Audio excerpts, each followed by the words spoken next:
Hello everyone, എല്ലാവർക്കും നമസ്കാരം. എല്ലാവർക്കും ഇന്നത്തെ ഒരു ക്ലാസ്സിലേക്ക് സ്വാഗതം. ഇന്ന് നമ്മൾ പഠിക്കാൻ പോകുന്നത് വെരിഫൈങ് പൊസിഷൻ അല്ലെങ്കിൽ സ്ഥാനനിർണയ പരിശോധന എന്നൊരു ടോപ്പിക്കാണ്. മാത്സിലെ വളരെ ഇമ്പോർട്ടൻ്റ് ആയിട്ടൊരു ടോപ്പിക്കാണ്. PSCയിൽ ഈ ഒരു ടോപ്പിക്കിൽ നിന്ന് ഒരുപാട് ചോദ്യങ്ങൾ വരുന്നതാണ്. അപ്പോൾ ഏറ്റവും നന്നായിട്ട് ഈ ഒരു ടോപ്പിക്ക് പഠിക്കുക. ഇതിൽ നമ്മൾ പ്രധാനമായിട്ടും വേറെ നോട്ടുകളൊന്നും പഠിക്കുന്നില്ല, പകരം ഒരു ഇക്വേഷനാണ് പഠിക്കുന്നത്. ആ ഒരു ഇക്വേഷൻ ഉപയോഗിച്ചിട്ട് നമുക്ക് ചെയ്യാൻ പറ്റുന്ന കുറച്ച് ചോദ്യങ്ങളുമാണ്. കൂടുതലും ചോദ്യങ്ങളാണ് ഇന്നത്തെ ഒരു ക്ലാസ്സിൽ നമ്മൾ ഡിസ്കസ് ചെയ്യാൻ പോകുന്നത്. സോ നമുക്ക് ക്ലാസ്സിലേക്ക് കടക്കാം അല്ലേ. ഈ ഒരു ടോപ്പിക്കിൽ നമ്മൾ പ്രധാനമായിട്ടും ആളുകളുടെ ഒരു നിരയോ അല്ലെങ്കിൽ വരിയോ തരികയാണെങ്കിൽ ആളുകളുടെ പൊസിഷൻ കണ്ടുപിടിക്കാനുള്ള ചോദ്യങ്ങളാണ് കൂടുതലും ചോദിക്കുന്നത്. അപ്പോൾ അതിന് വേണ്ടിയിട്ട് നിങ്ങളെ ഹെൽപ്പ് ചെയ്യുന്ന ഒരു ഇക്വേഷനാണ് നമ്മൾ ഇതിൽ ആകെ പഠിക്കുന്നത്. അപ്പോൾ ആ ഇക്വേഷൻ ഉപയോഗിച്ച് ചോദിക്കുന്ന ചോദ്യങ്ങൾ ആണ് നമ്മൾ ഇനി ഡിസ്കസ് ചെയ്യാൻ പോകുന്നത്. അപ്പോൾ ഏതാണ് ഇക്വേഷൻ നോക്കിയാലോ. ഒരു വ്യക്തി മുന്നിൽ നിന്ന് എക്സാം സ്ഥാനത്തും പിറകിൽ നിന്ന് വൈ സ്ഥാനത്തുമായാൽ ആ വരിയിലാകെ എത്ര പേരുണ്ടായിരിക്കും? എക്സ് പ്ലസ് വൈ മൈനസ് 1 അത്രയും ആളുകൾ ഉണ്ടായിരിക്കും. മുന്നിൽ നിന്ന് എക്സ് സ്ഥാനത്തുമാണ്, പുറകിൽ നിന്ന് വൈ സ്ഥാനത്തുമാണ്. അങ്ങനെയാണെങ്കിൽ ആകെ ആ വരിയിൽ എത്ര പേരുണ്ടായിരുന്നു? X plus Y. ആ രണ്ട് പൊസിഷനും ആഡ് ചെയ്യുന്നു, അതിനുശേഷം 1 അതിൽ നിന്ന് മൈനസ് ചെയ്യുന്നു. അപ്പോൾ അത്രയും ആളുകൾ ആ ഒരു വരിയിൽ ഉണ്ടായിരിക്കും. ക്ലിയർ ആണെന്ന് വിചാരിക്കുന്നു. ഇനി നമുക്ക് ചോദ്യങ്ങളിലേക്ക് കടക്കാം. ഒന്നാമത്തെ ചോദ്യം നോക്കിയാലോ. ഒരു പ്രീവിയസ് ഇയർ ക്വസ്റ്റ്യനും കൂടിയാണ്. 40 കുട്ടികളുള്ള ക്ലാസ്സിൽ വിശ്വനാഥന്റെ റാങ്ക് മുന്നിൽ നിന്ന് 19 എന്നാൽ അവസാനത്തിൽ നിന്ന് എത്രയാണ്? നമ്മൾ തൊട്ട് മുൻപേ പഠിച്ച ഈ ഒരു ഇക്വേഷൻ ഉപയോഗിച്ചിട്ട് ഇവിടെ ചെയ്യാം അല്ലേ. നമ്മൾ ഇക്വേഷൻ എന്തായിരുന്നു പഠിച്ചത്?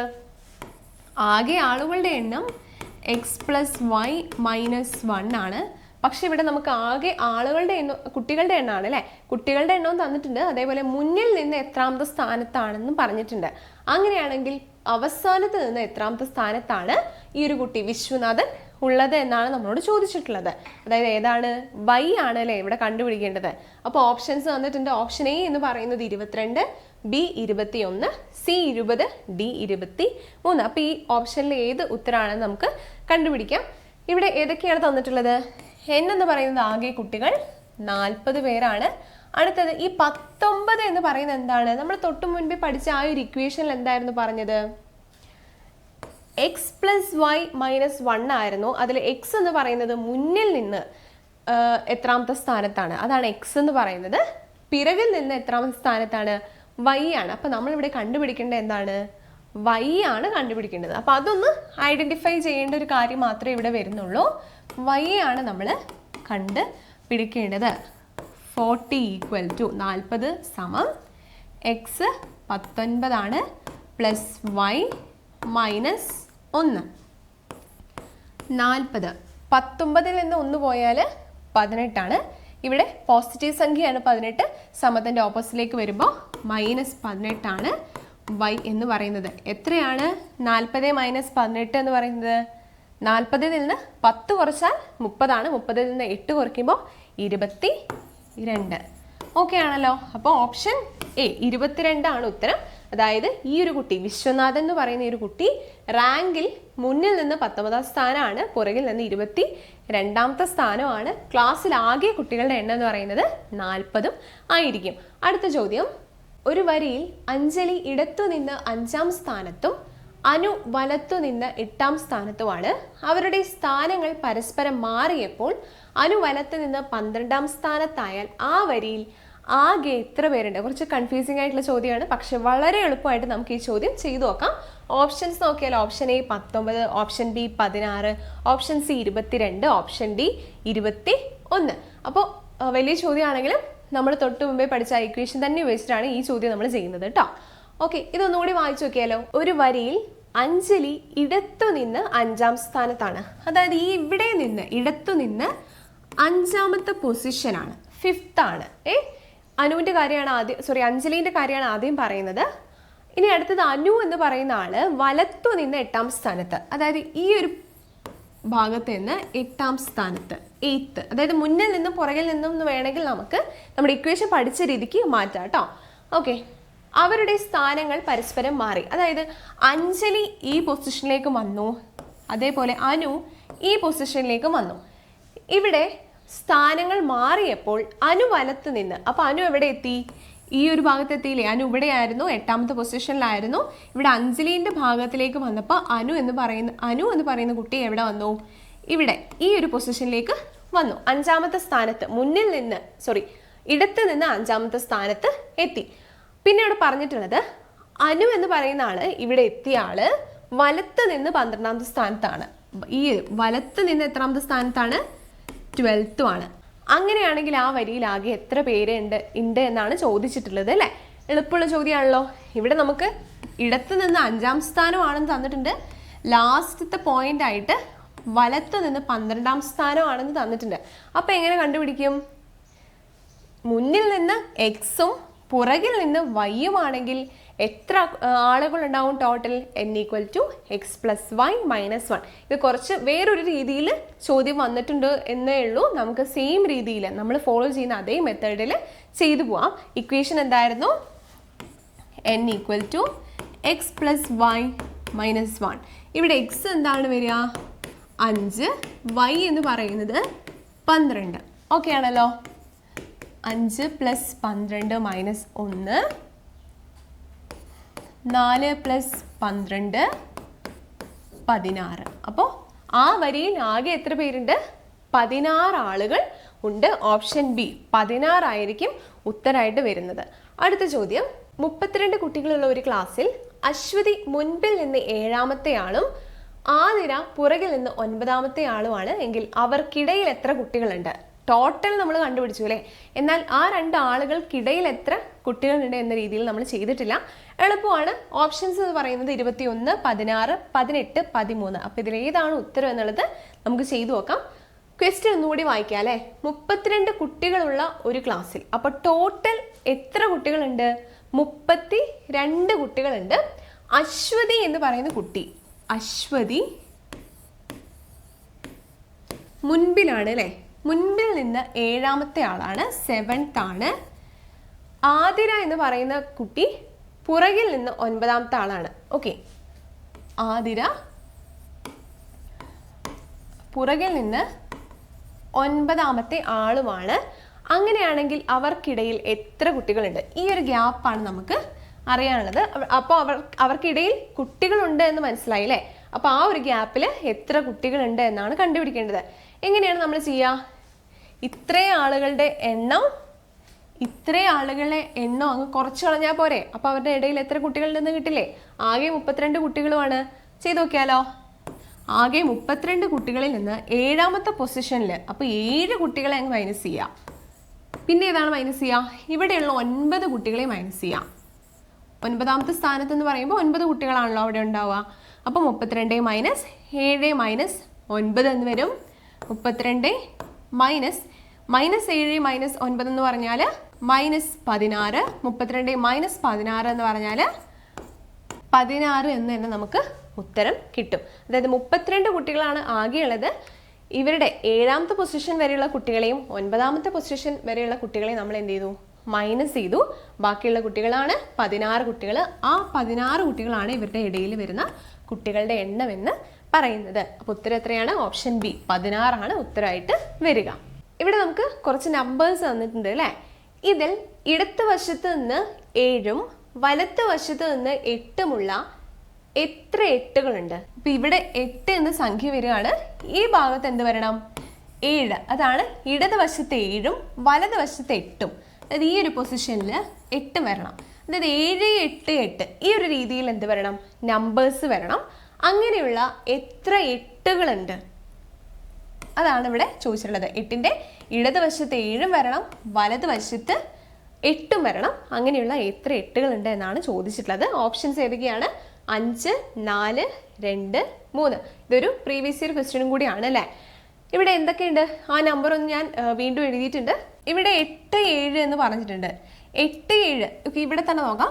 8, 7 എന്ന് പറഞ്ഞിട്ടുണ്ട്. ഇവിടെ 8ന് വലതുവശത്താണ് 7. അപ്പോൾ ഇത് പറ്റില്ല അല്ലേ? പിന്നീട് 7, 8, 8 ഇവിടെ വരുന്നുണ്ട് അല്ലേ? അതാണ് ഇവിടെ പറഞ്ഞിട്ടുള്ളത്. 7, 8, 8. 8ന്റെ ഇടതുവശത്ത് 7ഉം വരുന്നുണ്ട്, വലതുവശത്ത് 8ഉം വരുന്ന ഒരു 8ആണ് ഈ ഒരു സംഖ്യ എന്ന് പറയുന്നത്. അപ്പോൾ ഒരെണ്ണം ഉണ്ടെന്ന് മനസ്സിലായി. ഇനി അതിൻ്റെ തൊട്ടടുത്ത് തന്നെ മറ്റൊരെണ്ണം പറയുന്നുണ്ട് അല്ലേ? ഇടതുവശത്ത് 7ഉം വലതുവശത്ത് 8ഉം ഉണ്ട്. അടുത്തത് ഇനി ഇത് വേണേ നോക്കിയാലോ. ഇടതുവശത്ത് 7 വരുന്നുണ്ട്, പക്ഷെ വലതുവശത്ത് ഏതാ വരുന്നത്? 7 തന്നെയാണ് വരുന്നത്. അപ്പോൾ ഇതും പറ്റില്ല. പിന്നീട് വരുന്നതാണ് ഈ ഒരു സംഖ്യ എന്ന് പറയുന്നത്. ഇത് എന്താണ്? ഇടതുവശത്ത് 7ഉം വലതുവശത്ത് 8ഉം വരുന്ന മറ്റൊരു 8ആണ് അവിടെ പറഞ്ഞത്. അപ്പോൾ മൂന്നാമത്തെ കിട്ടി. അങ്ങോട്ട് ഉണ്ടാവില്ല അല്ലേ? അപ്പോൾ നമ്മൾ 3 എണ്ണമാണ് കണ്ടുപിടിച്ചിട്ടുള്ളത്. അപ്പോൾ അങ്ങനെയുള്ള എത്ര 8കളുണ്ട്? 3 8കളുണ്ട്. ഇടതുവശത്ത് 7ഉം വലതുവശത്ത് 8ഉം വരുന്ന 3 8കളാണ് ആകെയുള്ളത്. ഓപ്ഷൻ ഡി 3 ആയിരിക്കും ഉത്തരമെന്ന് പറയുന്നത്. കുറച്ച് പാടുള്ളൊരു ചോദ്യമാണ്, പക്ഷെ എന്നാൽ പോലും നമുക്ക് ചെറിയൊരു ജസ്റ്റ് ഒന്ന് എഴുതി കണ്ടുപിടിച്ചാൽ മതി. ചോദ്യം 2 പ്രാവശ്യം വായിച്ചിട്ട്, പ്രത്യേകിച്ച് ഇങ്ങനെയുള്ള ചോദ്യങ്ങൾ 2 പ്രാവശ്യം വായിച്ചിട്ട് ഉത്തരം എഴുതാനായിട്ട് ശ്രമിക്കുക. ഓക്കെ, അടുത്ത ടോപ്പിക്കിലേക്ക് പോകുന്നതിന് മുൻപ് നിങ്ങളെല്ലാവരും PSC rank book mobile application install ചെയ്തു എന്ന് വിചാരിക്കുന്നു. PSC ഉദ്യോഗാർത്ഥികൾക്ക് വളരെയധികം യൂസ്ഫുൾ ആയിട്ടുള്ള ഒരു ആപ്ലിക്കേഷൻ ആണ് PSC rank book mobile application എന്ന് പറയുന്നത്. അപ്പോൾ ഇൻസ്റ്റാൾ ചെയ്യാത്തവരുണ്ടെങ്കിൽ ഗൂഗിൾ പ്ലേ സ്റ്റോറിൽ അവൈലബിൾ ആണ്. അപ്പോൾ എല്ലാവരും ഇൻസ്റ്റാൾ ചെയ്തിട്ട് യൂസ് ചെയ്ത് നോക്കുക. നമ്മുടെ ഈ ഒരു ആപ്ലിക്കേഷനിൽ വിവിധ ലെവലുകളിൽ, അതായത് 7th 10th LP UP 12th degree, ഈ ലെവലുകളിലെല്ലാം തന്നെയുള്ള സിസ്റ്റമാറ്റിക് ആയിട്ടുള്ള സിലബസ് അനുസരിച്ചിട്ടുള്ള സ്റ്റഡി നോട്ടുകളും സ്റ്റഡി പ്ലാനുകളും അവൈലബിൾ ആണ്. കൂടാതെ ഓരോ ടോപ്പിക്കിനെയും ബേസ് ചെയ്തിട്ടുള്ള MCQസും അറ്റൻഡ് ചെയ്യാനുള്ള അവസരം കൂടി നിങ്ങൾക്ക് ഉണ്ടായിരിക്കുന്നതാണ്. പ്രീവിയസ് ഇയർ ക്വസ്റ്റ്യൻ പേപ്പറുകളും PSC നടത്തുന്ന അതേ രീതിയിലുള്ള പരീക്ഷകളും നമ്മുടെ ഈ ആപ്ലിക്കേഷനിൽ നിങ്ങൾക്ക് പരിശീലിക്കാൻ സാധിക്കുന്നതായിരിക്കും. നമ്മുടെ ആപ്ലിക്കേഷനിൽ ഒരുപാട് സ്റ്റഡി പ്ലാനുകൾ ഇപ്പോൾ ഓൺഗോയിങ് ആണ്. ഓരോ ലെവലിനെ ബേസ് ചെയ്തിട്ടുള്ള സ്റ്റഡി പ്ലാനുകളുണ്ട്. SCRT ചാപ്റ്റേഴ്സ് സിസ്റ്റമാറ്റിക് ആയിട്ട് പഠിക്കാൻ വേണ്ടിയിട്ട് SCRT ഗാല എന്ന് പറയുന്ന 69 ദിവസത്തെ ഇന്ററാക്റ്റീവ് സ്റ്റഡി പ്ലാൻ നമ്മുടെ ആപ്ലിക്കേഷനിൽ ആരംഭിച്ചിട്ടുണ്ട്. അപ്പോൾ ഇനിയും ജോയിൻ ചെയ്യാൻ ആഗ്രഹിക്കുന്നവർ നമ്മുടെ ആപ്ലിക്കേഷൻ ഇൻസ്റ്റാൾ ചെയ്തിട്ട് എത്രയും പെട്ടെന്ന് തന്നെ ജോയിൻ ചെയ്യാം. നമ്മുടെ ആപ്ലിക്കേഷന് ചെറിയൊരു പ്രീമിയം ചാർജ് വരുന്നുണ്ട്. 890 രൂപയാണ് 6 മാസത്തേക്ക് വരുന്നത്. എന്നാൽ ഐറൺ ഡിസ്കൗണ്ട് 5 എന്ന് പറയുന്ന ഡിസ്കൗണ്ട് കോഡ് 8921331609 എന്ന നമ്പറിലേക്ക് വാട്സപ്പ് ചെയ്യുകയാണെങ്കിൽ 5% ഡിസ്കൗണ്ടോടുകൂടി നമ്മുടെ ഈ ആപ്ലിക്കേഷൻ നിങ്ങൾക്ക് ഉപയോഗിക്കാൻ സാധിക്കുന്നതായിരിക്കും. അപ്പോൾ നമുക്ക് നമ്മുടെ ക്ലാസ് കണ്ടിന്യൂ ചെയ്യാം അല്ലേ? അടുത്ത ചോദ്യം നോക്കിയാലോ. ABCDEF എന്നിവർ വട്ടത്തിൽ നിൽക്കുന്നു. ഇയുടെയും ഡിയുടെയും ഇടയിൽ എയും F ആൻഡ് സിയുടെ ഇടയിൽ ബിയും ഡിയുടെ ഇടത്തായി എഫും നിൽക്കുന്നു. എൻ്റെയും എഫിൻ്റെയും ഇടയിൽ ആരാണെന്നാണ് ചോദിച്ചിട്ടുള്ളത്. കുറച്ച് കൺഫ്യൂസിംഗ് ആയിട്ട് തോന്നും, പക്ഷെ വളരെ എളുപ്പമാണ്. പ്രത്യേകിച്ച് ഈ പൊസിഷനുമായിട്ട് ബന്ധപ്പെട്ട ചോദ്യങ്ങൾ വരുമ്പോൾ നിങ്ങൾ എന്ത് ചെയ്യുക? എന്തെങ്കിലും ഒരു ഡയഗ്രാം ഒക്കെ വരച്ച് കണ്ടുപിടിക്കാനായിട്ട് ശ്രമിക്കുക. ഓപ്ഷൻ എന്ന് പറയുന്നത് ഓപ്ഷൻ എ ഇ ആണ്, option B C, option C D ആണ്, ഓപ്ഷൻ ഡി എന്ന് പറയുന്നത് ബി യു ആണ്. അപ്പോൾ നമുക്ക് ABCDEF 6 ലെറ്റർ ആണുള്ളത്. അവ വട്ടത്തിൽ നിൽക്കുന്നു എന്നാണ് പറഞ്ഞിട്ടുള്ളത്. അപ്പോൾ നമുക്ക് ജസ്റ്റ് ഒന്ന് വരയ്ക്കാം. ABCDEF ഓക്കെ ആണല്ലോ. ഇനി ഇയുടെയും ഡിയുടെയും ഇടയിൽ ആണ് എ എന്ന് പറയുന്നു. എന്താണ്? ഇയുടെയും ഡിയുടെയും ഇടയിലാണ് എ. അപ്പോൾ ഈ എ ക്യാൻസൽ ചെയ്ത് എ എന്ത് ചെയ്യുക? ഇവിടെ എഴുതിയിട്ടുണ്ട്. ഇനി അടുത്തത് എന്താണ്? എഫിൻ്റെയും സിയുടെയും ഇടയിലാണ് ബി. എഫിൻ്റെയും സിയുടെയും ഇടയിലാണ് ബി. അപ്പോൾ ഇതും ക്യാൻസൽ ചെയ്തു. ഓക്കെ ആണല്ലോ. ഡിയുടെ ഇടത്തായിട്ടാണ് എഫ് എന്ന് പറയുന്നത്. അതായത് എഫ് എവിടെയാണ് വരിക? ഇവിടെയാണ് വരിക. ചോദിച്ചിട്ടുള്ളത് എൻ്റെയും എഫിൻ്റെയും ഇടയിൽ ആരാണെന്ന് ചോദിച്ചിട്ടുണ്ട്. നമുക്ക് ഈ ഡയഗ്രം ഒന്ന് വൃത്തിക്ക് മാറ്റി എഴുതിയാലോ. E B C F D A, ഇതാണ് അവരുടെ പൊസിഷൻ. നമ്മളൊന്ന് മാറ്റി എഴുതുമ്പോൾ വരിക. നമ്മളോട് ചോദിച്ചിട്ടുള്ളത് എൻ്റെയും എഫിൻ്റെയും ഇടയിൽ വരുന്ന ലെറ്റർ ഏതാണ് എന്നാണ്. ഏതാണ് വരുന്നത്? എൻ്റെയും എഫിൻ്റെയും. ഇതാണല്ലോ എൻ്റെയും എഫിൻ്റെയും ഇടയിൽ വരുന്നത്. ഏതാണ് ലെറ്റർ? ഡി ആണ് ലെറ്റർ എന്ന് പറയുന്നത്. അതായത് ഓപ്ഷൻ സി ആണ് ഉത്തരമെന്ന് പറയുന്നത്. അപ്പോൾ ഇത് ക്ലിയർ ആണെന്ന് വിചാരിക്കുന്നു. ചോദ്യം ഒന്നും കൂടി വായിച്ചു നോക്കിയിട്ട് തനിയെ ചെയ്യാനായിട്ട് കൂടി ശ്രമിക്കുക കേട്ടോ. അടുത്ത ചോദ്യം നോക്കിയാലോ. ABCDEXZ എന്ന അക്ഷരമാല ക്രമത്തിൽ ഏത് അക്ഷരമാണ് ജെയുടെ ഇടത്തുള്ള മൂന്നാമത്തെ അക്ഷരത്തിൻ്റെ വലത്തുള്ള 15ാമതായി വരുന്ന അക്ഷരം? ഈ ലെറ്റേഴ്സ് ഒക്കെ വരുമ്പോൾ, അക്ഷരമാലയൊക്കെ വരുമ്പോൾ എന്ത് ചെയ്യുക? ജസ്റ്റ് കൂടുതലും ഇംഗ്ലീഷ് അക്ഷരമാല തന്നെയായിരിക്കും ചോദിക്കുന്നത്. അത് ജസ്റ്റ് ഒന്ന് എഴുതി വെക്കുക. അതിനുശേഷം ഇവർ പറയുന്ന ഈ റൂൾസ് ഒന്ന് കണ്ടീഷൻസ് ഒന്ന് ഫോളോ ചെയ്താൽ നമുക്ക് എളുപ്പത്തിൽ ഉത്തരം കിട്ടും. ഓപ്ഷൻ എ എസ് ആണെന്ന് പറയുന്നു, ഓപ്ഷൻ ബി ടി ആണ്, ഓപ്ഷൻ സി യു ആണ്, ഓപ്ഷൻ ഡി എന്ന് പറയുന്നത് വിയും ആണ്. അപ്പോൾ ഒന്നാമത് എന്താ പറഞ്ഞിട്ടുള്ളത്, അക്ഷരമാലാക്രമത്തിൽ ഏത് അക്ഷരമാണ് ജെയുടെ ഇടത്തുള്ള മൂന്നാമത്തെ അക്ഷരത്തിന്റെ, ജെയുടെ ഇടത്തുള്ള മൂന്നാമത്തെ അക്ഷരം എന്ന് പറയുന്നത് ഏതാണ്? J I H G, G ആണ് അല്ലെ. മൂന്നാമത്തെ അക്ഷരം എന്ന് പറയുന്നത് ഏതാണ്? ജി ആണ് വരിക. ഇനി പറഞ്ഞിട്ടുള്ളത് ആ അക്ഷരത്തിന്റെ വലത്തുള്ള 15ാമത്തെ അക്ഷരം ഏത്? വലത്തുള്ള 15ാമത്തെ അക്ഷരം എന്ന് പറയുന്നത് വി ആണ്. ഒന്ന് എണ്ണി നോക്കിയാൽ മതി. 1 2 3 4 5 6 7 8 9 10 11 12 13 14 15 വി ആണ് വരിക. എന്താണ്?